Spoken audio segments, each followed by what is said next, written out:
And so we are in Esther chapter 2. And tonight I want to talk about plotting. Plotting. What comes to your mind when you hear the word plotting? Sneaky, right. What else? Evil. Scheming. Anybody else? What about you young people? When you think about somebody plotting, what comes to your mind? Got any ideas? You said I'm slamming on this taco dip. Anybody else? When you think about plotting, camera lady, what comes to your mind? Setup. So it really doesn't have it has what we call it, what we think of as a negative connotation. So when you hear somebody plotting on somebody, we automatically default to what? Something ain't right. Something Defense. huh? Defense. And so again, so many of you have thrown out things of your ideas of plotting, but all of those are correct. And just to add, but plotting is when someone or someone's makes plans to carry out an illegal or harmful action. Someone who makes plans to carry out an illegal or a harmful action. So that's where we find ourselves in the text. We are in the text where now, okay, we've already had where chapter 1, where we saw where the king has gotten rid of his wife because of her disobedience, right? She rebelled, her rebellion. We talked about rebellion, right? In chapter 1, and we talked about the consequences of rebellion, right? And so we see how Queen Vashti had rebelled against the king, which cost her her position, right? So then the king ended up divorcing her and saying that he made a decree that she would never be able to come into his presence. And so with that being said, meaning that he was getting rid of her as the queen, he was getting rid of her as queen, as being queen, as part of that position, as well as being wife. And so after some time had went past, some of his attendants had encouraged him that it was now time for him to start basically dating around to find a new queen, right? And so he did that. That was a great idea. He did that, and he's brought in, he had brought in all these women to select from, and he chose Esther to be his queen. So we've gotten all that. So now Esther is in position as queen, and guess what? There's some stuff transpiring. And so the text tells us that when the virgins were assembled a second time, Mordecai, that's Esther's cousin who adopted her, who is raising her, who has raised her as his own. So in other words, he's like in the position of her father. He was sitting by the king's gate, and he got wind that two of the king's guardsmen that guards the king's gate was conspiring to assassinate him. Can we say plotting? Because conspiring is another word for plotting. So they got mad at him about something. They became angry about something, and so now they are plotting to assassinate him. Let's park right here. And so we see here there with what it is giving us right here is it seems to be that the reason why they are plotting is because they're what? Jealous. They're angry. See what it says? It says the king's officers who guarded the doorway became angry and conspired to assassinate. Wow. So here in this text, with this particular plot, anger seems to be the driving force to them wanting to do this. And so with plotting, anger is not always the emotion or the thing that drives people to plot. There's other emotions that drive people to plot. What are some other things? I think you said it earlier. Jennifer, what did you say earlier? Jealousy will cause people to plot against you. Now here it is. Here it is. These are two men who are in position to guard the gate. Okay, guard the gate. So what that is saying is they are in a trusted position. A trusted position. Can you handle that for me? Okay. They're in a trusted position. And not only are they in a trusted position, by them gating, they're manning or guarding, if you will, the king's gate or the doorway to actually get access to him. That means that they are in a trusted position. Right? Right. And so that's the picture that I want to paint tonight. I want us to understand who it is that is doing the plotting. So we have two guardsmen, his officers, whose job is to guard the gate, the doorway, the place that gives people access to the king. Here these trusted two individuals are now plotting. What does that say to us tonight? What that says to us tonight is plotting is not always somebody who is not in relationship with us. This allows us to understand that plotting can be done by those who are in close proximity to us, who are in close relationship with us, who are people who we have or do trust. Am I right about it? Yes. Because these two individuals, they represent all those things that I just named.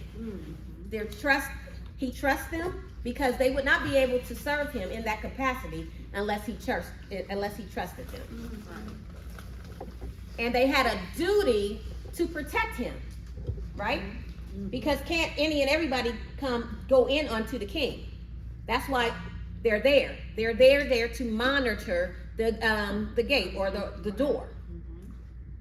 And so the very ones who should be protecting are plotting. Yes. What does that look like in some of our lives? What does that look like in some of our lives? It can be anybody. But sometimes what we do is we're worried about outsiders. But really what this text is showing us, that you can be plotted on by somebody real close. Somebody who you really trust. All because they got angry. So that allows us to understand that people can love you one minute, and as soon as you do something they don't like, they flip. Do y'all know anybody like that? I know plenty of people like that. And if you on social media, you know lots of people like that. One minute you cool, next minute they hate you. One minute they talking about how much they boy or my homie or this or whatever, my ride or die. Next thing you know, they nailing you to the cross. Right. Yeah. So the ones who was close to him are plotting. So we can think, who can we say that are close to us? We have friends and family, right? Jennifer, co-workers. Co-workers, right? Because they're co-workers too, right? Yep. Right. Because they're doing a job right here, right? So it could be close co-workers, or even if you're not really close in relationship, you work closely with somebody. Anybody on their job got somebody that's plotting? Or have been a victim of somebody who has plotted against you on the job? Where it's the person that sits at the desk across from you, plotting, conspiring to do you harm. But not only that, it can be it can be friends plotting. And again, they were angry. So many friendships that I have seen come to an end because of anger. Oh, wow. Hello.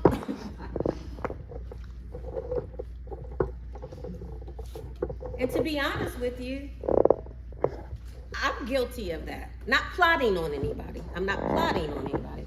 But being so angry where I'm ready to cut people off. Has that been your story? Sure. Right? Yeah. Sometimes you can get so angry with somebody that you forget all the good times or all the good things about the person, and there's one incident that pissed you off, and now you want to treat them funny, you acting funny, you dogging them, you don't want to speak to them, you don't want to no longer, be around them. So I'm raising my hand. I've been guilty of it. But what about you? Guilty of it right now. Are you?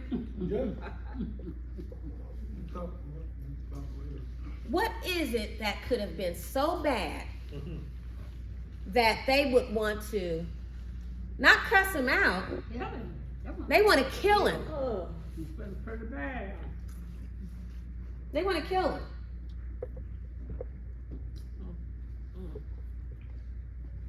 So y'all saying, well, you said, me and Ethan, we right here, right? You said you currently are dealing with that.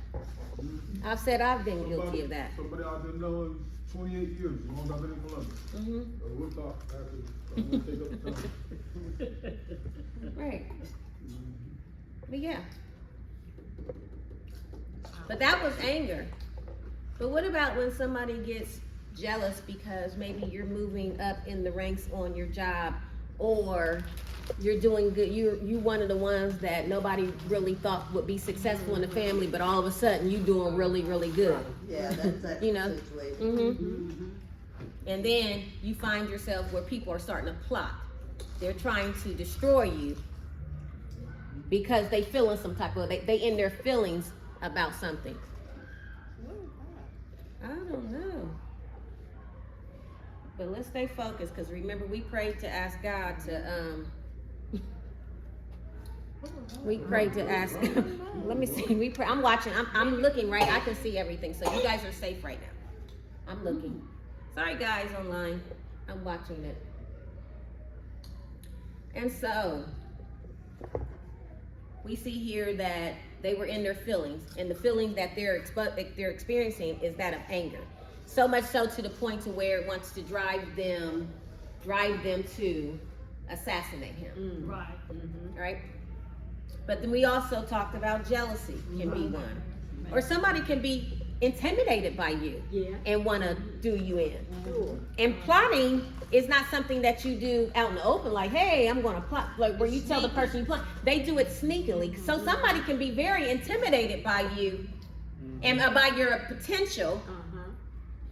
And they start doing undermining stuff. They start conspiring to get rid of you. And there's been times there's been managers who's been intimidated by their direct reports. You see what I'm saying? You would think that they wouldn't be intimidated. They have the managerial role, right? But sometimes people in management are intimidated by those who are that they report to them. And then they start messing with them on the job, start messing with them and harassing them on the job, hoping that they will quit or leave, right? Now, what was you Gary say? I said sometimes they don't even have to know you. Oh yeah. They don't have to even, they're plotting against you. They don't even know you. Yeah. And bringing other people in with you. So here these two then got mad at this king, and now so much so that they want to kill him. The one who gave them the chance of employment. You ever been stabbed in the back by somebody you tried to help? Ever happened to you? Where you done good for somebody, or you done gave somebody a recommendation for a job, and then after they get a job, they start acting like they don't know you. They just use you have you ever heard of people, they call them opportunists? Yeah. Where they only use you for what they can get out of you, and then when they're done with you, they throw you away. You ain't never met none of them? I've met a few of them. And so here two men conspired, those who was trustworthy, supposedly, allowed their feelings to overtake them so much so that where they were conspiring to destroy another individual. Mind you, this is somebody that is their leader. Somebody who is in authority. Yeah. Somebody that all he has to say is, you're done and your life is over. And here they are plotting against him. Those who should be protecting him. And that's another thing. Those who should be protecting you are trying to do you in. And at the end of the day, the world is not what it used to be. No. Now, mamas and daughters going at it and they beefing. Can you believe that? Yes. It used to be mothers and daughters stuck like this. But now they on social media beefing like they two thugs in the street. Yeah. Somebody that should be raising you and protecting you and all that. Y'all are calling each other bees and all kinds of things. This is the world that we're living in. And so those who should be guarding him is plotting against him. Again, those who are close. And that can be very troubling, especially when you find out the plan, when you find out that they have, can you imagine somebody plotting on your job, somebody that who you done went to lunch with, who you done shared your family business with and all that, then you come to find out, you see something on the printer that printed off and you find out who was the one that told on you, who was the one that went to the boss about you being late or whatever the case may be, the one who you trusted. Right. And so they are conspiring, they mad, they're conspiring, but what happened is that all of this anger, they're talking about it, I guess amongst themselves, they're conspiring, and Mordecai just happens to be at the gate and he got wind of it. Helps us to understand that we can plot on people all day long, but we will get found out. Sometimes, have you ever been one who told somebody something in confidence? But then you told the person, please don't tell, I don't want you to tell nobody. And then next thing you know, your business is out and you know you ain't told nobody else. Or some people, you might be sitting in the corner, Monica, talking to somebody and you're sharing some personal business. But then they have these people, they're professionals too. They're called ear hustlers. Oh, yeah. Y'all want me to break that down for y'all? What an ear hustler is? An ear hustler is an individual who tries to play it off like they're not listening, and they're acting like they're doing something else, but they steady listening to the conversation. And some of them ain't just ear hustlers. Some of them can read lips. You don't think that'll happen? And I'm gonna tell you right now, I know how to ear hustle. If I want to know something, I know how to ear hustle. I'm not ashamed to say that, but I don't be trying to do it just to be sharing nobody's business. Sometimes if I feel like something is juicy and I want to know, I can ear hustle. Tell me you ain't never ear hustle when your mom and dad upstairs arguing and the door shut. You at the daggone wall. Tell me you don't. The vent? The vent. The vent. But some people's professional ear hustlers. And some people can ear hustle and read lips. There was I'm not gonna name the individuals, but there was something personal that was going on in my life not too long ago, and I had a meeting with a couple of individuals, and the person that I was sharing this information, or the person that the information was about, they were present in the area, and I know that that person was good at ear hustling and perhaps maybe even reading lips. And so I told them, turned my back to the person, and I said, when you see them coming up towards us, change the subject. Yeah, I just taught y'all something. Y'all wanna? Right. But some people are good at ear hustling. And so I'm not gonna say that Mordecai was sitting there trying to ear hustle, but whatever the case may be, he understood what was going on. He was privy to that information. I don't think that they came out there and said, guess what we're going to do? Because when you're conspiring, and especially if you're trying to assassinate a king, I don't think you're blabbing that, because that would be treason and you could lose your life immediately. No trial, no nothing. But also, I would submit to you that perhaps, you know, you do a lot of talking when you're angry. You ever left a situation that pissed you off and maybe you couldn't say nothing to the individual like a manager or something, but as soon as you got out to the truck or something, you letting it loose because you're mad. Sometimes when you're experiencing that raw emotion, your mouth gets to going.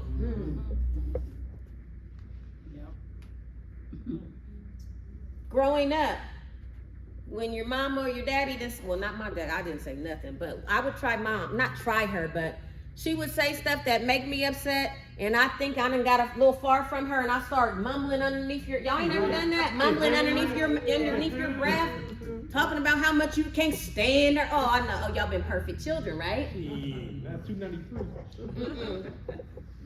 Now, if she heard you, you gonna get it. And the two sisters that I know, you gonna not only just get it verbally, you gonna get a thump. Sometimes they'll say, Them Hodge sisters, them Hodge sisters know how to thump. Yeah, I heard you over there mumbling, keep talking. Shoot, them Hodge sisters know how to hit you in your throat, make your teeth click. Yep.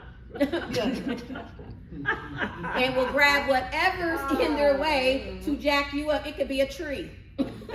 A whole tree, right, Monica? Yes. Yeah. If I got smart and a house was sitting there, my mom would pick up a house and hit me. Right. And then her sister would follow it up by the garage. But no, when you're angry, perhaps they came out angry. They wasn't saying nothing while they were in the presence of the king, but can you imagine them coming out and talking crap?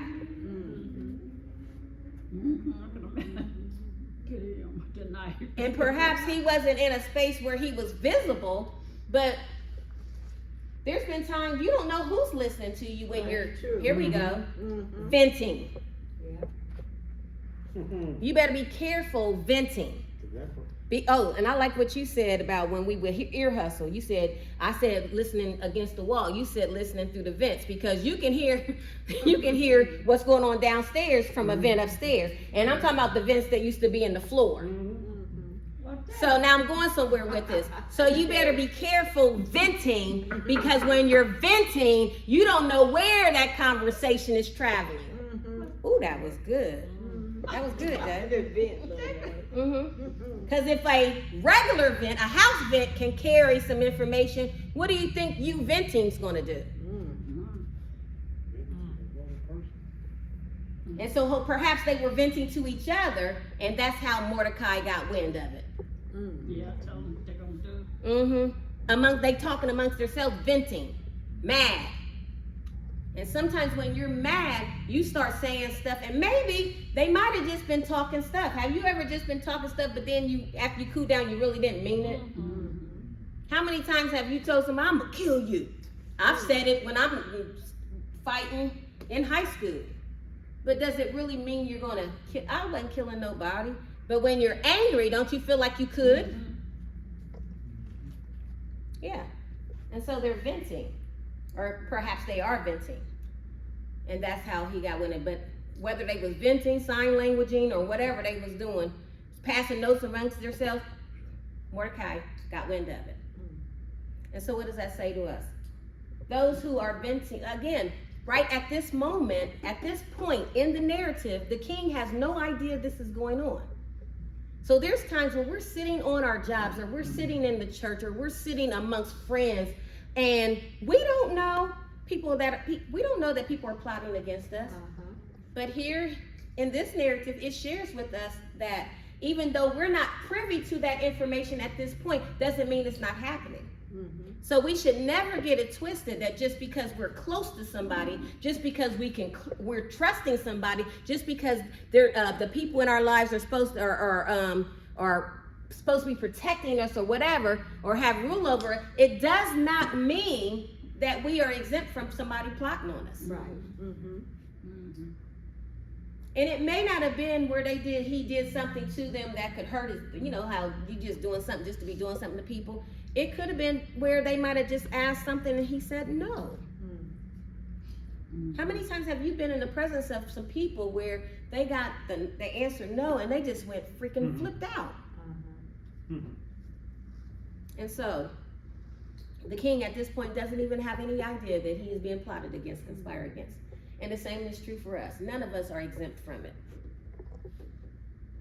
You're not going to please everybody. That's true. Somebody is not going to be happy. And somebody is always looking to try to figure out how to destroy you. Whether it's because they're angry with you because you done told them no, or you did something they ain't like, or they jealous of you, or they're envious of you. Somebody can be jealous or envious of you, and you can be so kind and nice to them, and it's just something about you that just rubs them the wrong way. Have you ever said that about somebody? Like, I don't know what it is about her. I just something about her. Is it really something about her, or is it something in you? And so, Mordecai found out about it. And again, this allows us to understand that nothing is secret. People's secrets get out. In fact, Ecclesiastes says in 10:20, it says, do not revile the king in your thoughts or curse the rich in your bedroom, because a bird in the sky may carry your words, and a bird on the wing may report what you say.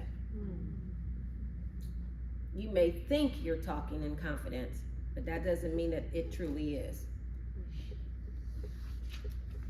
Any questions or comments so far? Y'all good? What about online? Y'all good? Oh, who is that? Hey. Oh, okay, that's on Zoom. Okay, good. Any comments or questions? You scared me on there. Hey, Lisa, Mark, and all you guys. I'm sorry I didn't have the comments on the right thing. Good, good. Anybody got any comments or concerns or questions or input? And so again, we're talking about plotting. And we're talking about what other people do to us, but do we plot on people? Are we the plotters? Do we have a hard time with somebody telling us no or doing something that we don't like, and the next thing you know, we flipping on them? Yeah. Right. And so, Mordecai finds out about it, and then he goes and tells Esther. Notice that he doesn't go running to tell the king, because again, everybody doesn't have access to the king.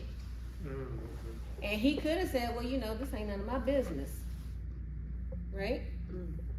And it could have been many reasons why, but he doesn't have access to the king, but he does have access to Esther. He knows that he can get this information to Esther.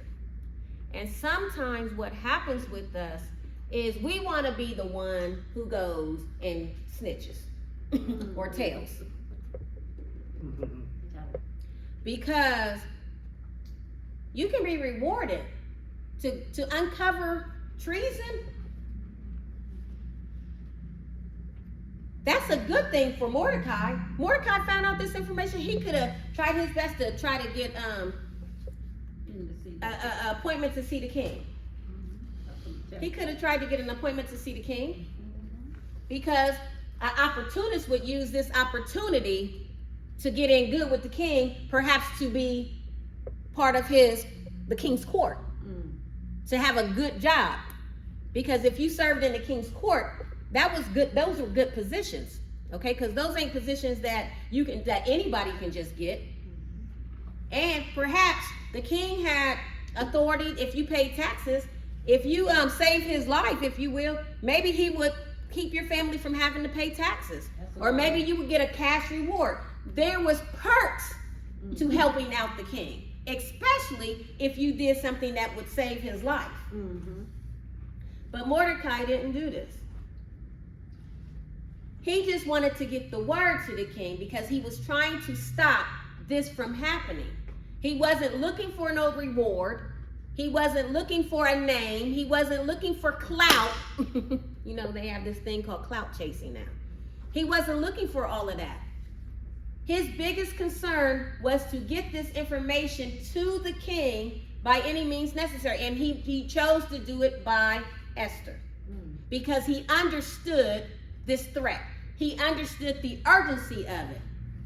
It didn't bother him. He didn't care about making a name for himself or getting pat on the back. Or look what Mordecai did. He uncovered this conspiracy and let's elevate him. Let's promote him to something else.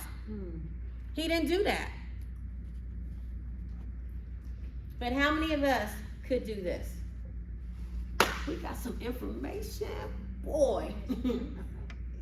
Here's my opportunity to elevate. Here's my opportunity to get promoted. Because I don't know if Mordecai was working for the palace or not. I don't know why he is hanging out at the gate.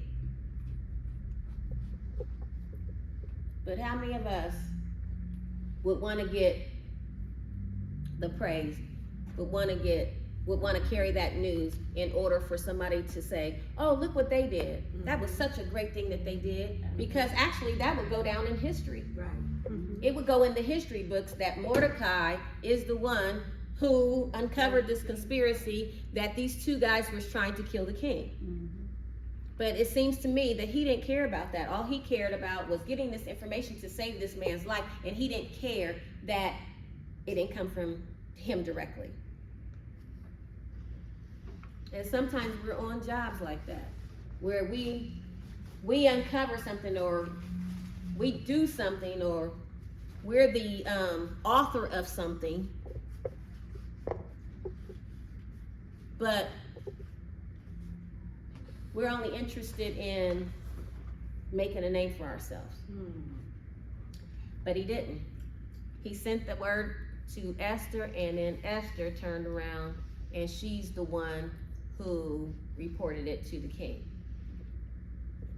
Follow me here. It says, verse 22, but Mordecai found out about the plot and told Queen Esther, who in turn reported it to the king. But notice what she does. Giving credit to Mordecai. He didn't have to do it himself. Somebody else gave him credit.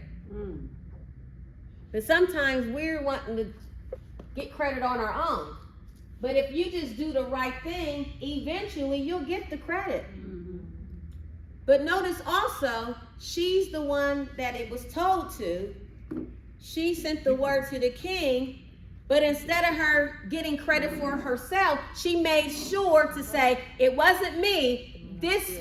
Mordecai should get credit for that. Mordecai is the one who get credit. But how many people on these jobs where you do something and then your manager goes to the meeting and takes all the credit? Or you're at the church and you're doing all the research, all the background, and you're making the pastor look good, and then he or she takes all the credit. Or you're working on a group project for class, for college or high school or elementary, whatever it is, and then it's a group effort, but then the person that's doing the presenting takes all the credit. Right? Are we like Esther? Are we giving credit where credit is due?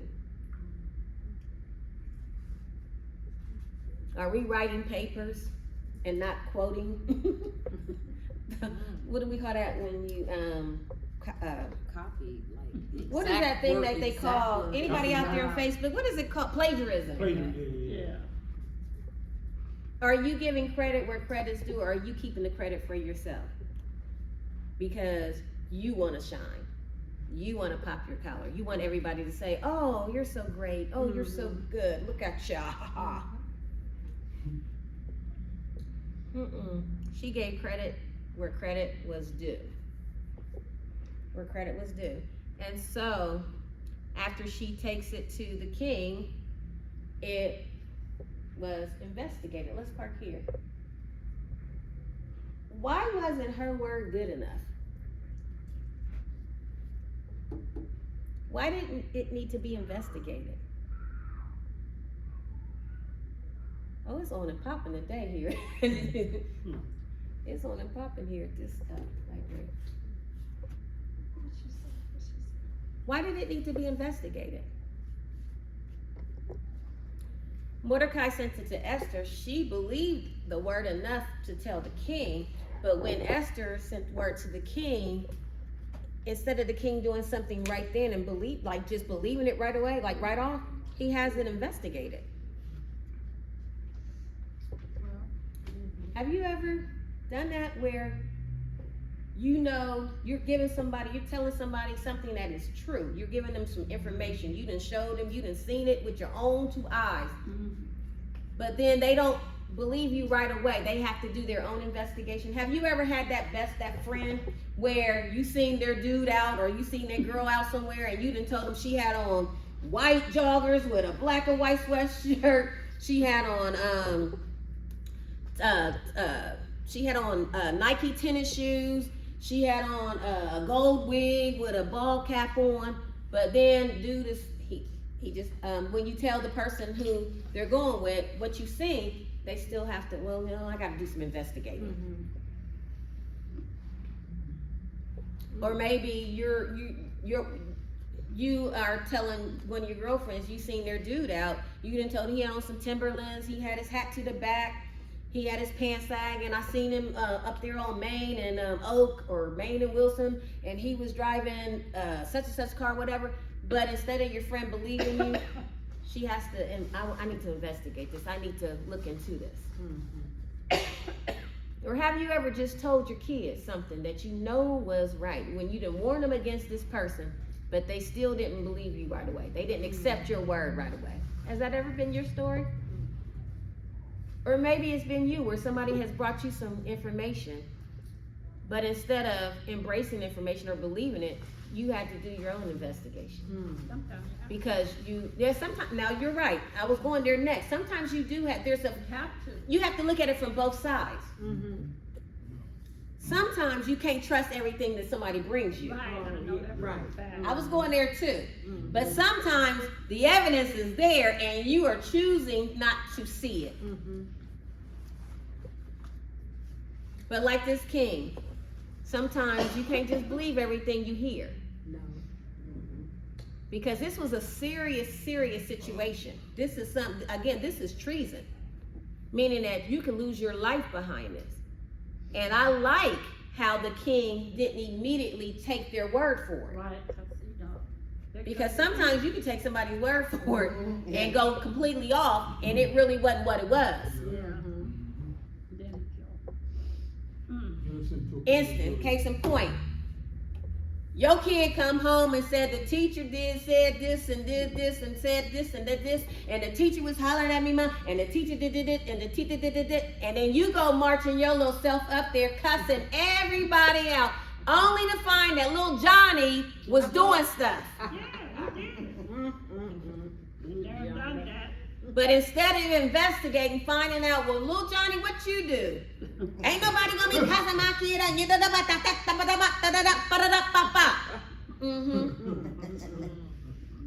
We out there because our kid done told us that the teacher done said this, or they done ran home talking about some kids from the neighborhood and did this and did this. But what they failed to tell you, that they started it. They was talking about the neighborhood's kid's mama.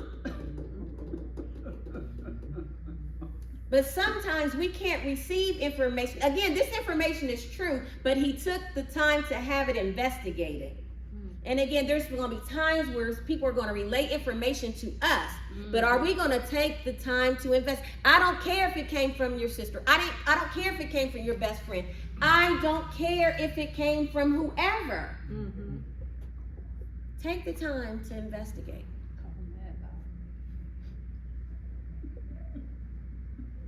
And back to some relationships. Sometimes we didn't believe what the best friend has said about our husband, whatever, and we done went completely off. And we haven't investigated. I know some of us is thinking now, like, what have I done? Yeah. You might have been that one up there cussing them teachers out. What are some other things that we jumped the gun up on without truly investigating first? Oh, does this Did this have y'all tight? Y'all tight about this? Cause y'all been the ones going up there cussing people out. But yeah, so this is valuable right here. This teaches us that you can't always. Now here she is. This is his wife telling him. But he didn't take it and says, okay, I'm gonna just take your word for it. He's still investigating. Can we investigate it even if it comes from our mom? Can we investigate it if it comes from our bestie? Can we investigate it if it comes from one of our church members? Can we investigate it? Can we investigate it when the news report it? They lie. Yeah. Yeah. They lie. You can't always jump at what you hear. Now here, not too long ago, somebody at a debate was saying that the immigrants and I wasn't saying the name. The immigrants is down there in Springfield eating cats and dogs and people's pets. What? At the debate, that individual during a debate had suggested that or said that some immigrants in Springfield was chomping on people's dogs and cats and pets. Yeah. And I'm sure that a lot of people jumped on that bandwagon. Oh yeah, they're down in Springfield eating dogs and cats and probably adding on to it rabbits and squirrels and frogs and everything. But guess what? Somebody took the time to investigate it to find out that was false. There's all kind of things that people are coming up with, especially during this climate of election. You better be careful what you are hearing. Have you investigated it to find that all of it? I'm talking about all political parties, all of them. Yep, you got that right. They're saying stuff out of their mouth. But before you take it in, have you really investigated what is being said? Is it really true? Can't always believe what you hear, but then there's things that you can believe, but it doesn't take much for you to investigate it. And so that's where we're here. That's how we have arrived here, is that the king heard the news and he heard what was reported by Esther to him, and it was investigated. And so after he investigated, he found the information to be true, and guess what? He dealt with it. And the same is true for us. Investigate it first, then deal with it. Investigate it first, then go up to the school. Investigate it first, then call the meeting. Okay? And so that's it. That concludes Bible study. Thank you.